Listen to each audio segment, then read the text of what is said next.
They are known as the Hollywood Top 14, some of the most vulnerable homeless people living on LA's streets of shame.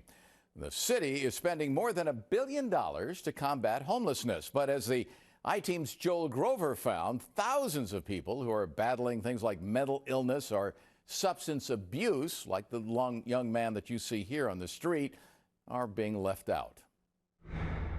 We found him passed out on a Hollywood sidewalk, 25 years old and emaciated. We discovered who he is, where he's from, and we found his family 2,000 miles away. I'm always asking God, please help him. His name is Caleb, and he's on a list called the Hollywood Top 14, which includes people who've been wandering the streets for decades, like Dwayne, and those who are manic and delusional, like Jose, or heavy meth users like Caleb. This guy could die. Tomorrow, he could be under a white sheet. Oh boy, he does not look good. Carrie Morrison took us along. Jose? Yeah. Oh my gosh. As she checked in on the Hollywood Top 14. Got you some water. A list she started 6 years ago as head of Hollywood Forward, a group of government, social service, and business people all trying to help the area's most troubled homeless. We don't have many options for these people. People like Caleb. We traced his history to rural Ohio, where he grew up singing, starring in his high school musical, before leaving for Hollywood. His mother, Mindy, who's also battled addiction, hasn't seen or spoken with him for about 6 years and asked to see what he looks like today. Oh my God. I feel so bad because, like I said, I wondered, is it because of what I did that he's where he's at now? Where he's been is on the sidewalk at Sunset and Vine. Does the city's plan to house the homeless address people like this and their needs? No. 1, 2, 3. Mayor Garcetti's billion-dollar plan to tackle homelessness calls for building shelters known as bridge housing and permanent supportive housing. Could someone like that go into bridge housing or permanent supportive Absolutely housing? not. No. He is not capable of taking care of his basic life needs.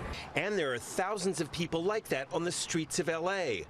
The mayor says some of the planned housing could shelter that vulnerable population, but his office couldn't tell us exactly how many beds will be available. You're satisfied there's enough housing being built for the homeless with severe mental illness? Absolutely not. We need a county-wide strategy, a statewide strategy, because LA City can't also do that alone. We are actually losing housing for people with severe mental illness. Losing a source of housing called Board and Cares, which provide round-the-clock services for the mentally ill.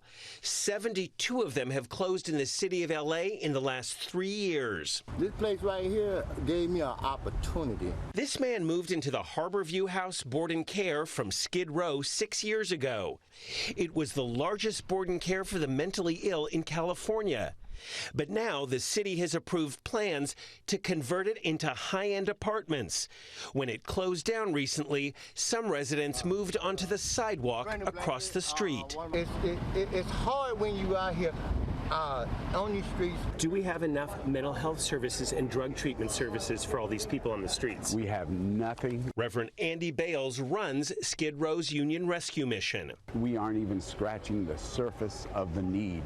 A pressing concern, considering this new study by UCLA's California Policy Lab found 78% of the people living on the streets suffer from mental health issues, 75% from substance abuse.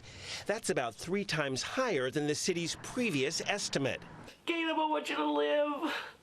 I want you to get better. Mindy knows the odds are not good for the thousands of people just like her son of getting the help and housing they desperately need. The next time I see you, I don't want it to be in a casket. I want it to be with my arms around you.